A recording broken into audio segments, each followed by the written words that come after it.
বন্ধুরা, আশা করি তোমরা সবাই ভালো আছো, ভালো থাকো, সুস্থ থাকো। তো দেখো আমার মুখের অবস্থা দেখেছো, এখনও ঠিক হচ্ছে না, যা গরম পড়েছে তার মধ্যে এত কাজ।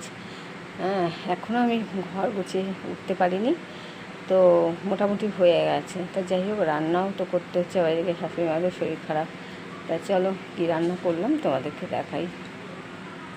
চলো, এখানে দেখো গরম গরম ভাত, এই দেখো দেখতেই পাচ্ছ, এক হাঁড়ি ভাত হয়ে গেছে গরম গরম। তো আর কি করেছি চলো দেখি।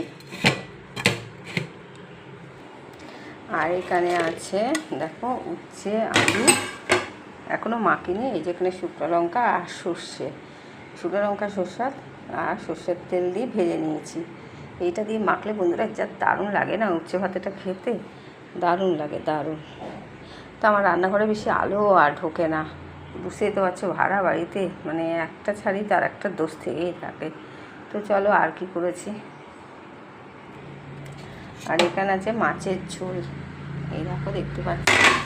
এখানে কাতলা মাছ করেছি, এই যে সজনে ডাঁটা আর আলু দিয়ে একদম পাতলা করে ঝোল করেছি, বেশি ঘন না, একদম পাতলা।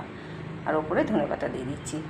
কিন্তু মাছের ঝোলটা কিন্তু দারুণ হবে বন্ধুরা, যাই বলো না কেন খেতে। তো আর কী করেছি চলো দেখাই। আর এখানে করে নিয়েছি মাছের ঝোলে চচ্চড়ি, বেগুন, আলু, পটল, এই সব দিয়ে মাছের ঝোলে চচ্চড়ি করেছি। আজকে দুপুরের এই মেনু বন্ধুরা। তোমাদের যদি ভালো লাগে অবশ্যই অবশ্যই লাইক কমেন্ট শেয়ার ফলো করে দিই, ইউটিউব থেকে সাবস্ক্রাইব করবে। তো এখনের মতন রাখলাম বন্ধুরা, আবার চেষ্টা করবো অন্য কোনো ভিডিও নিয়ে আসার জন্য।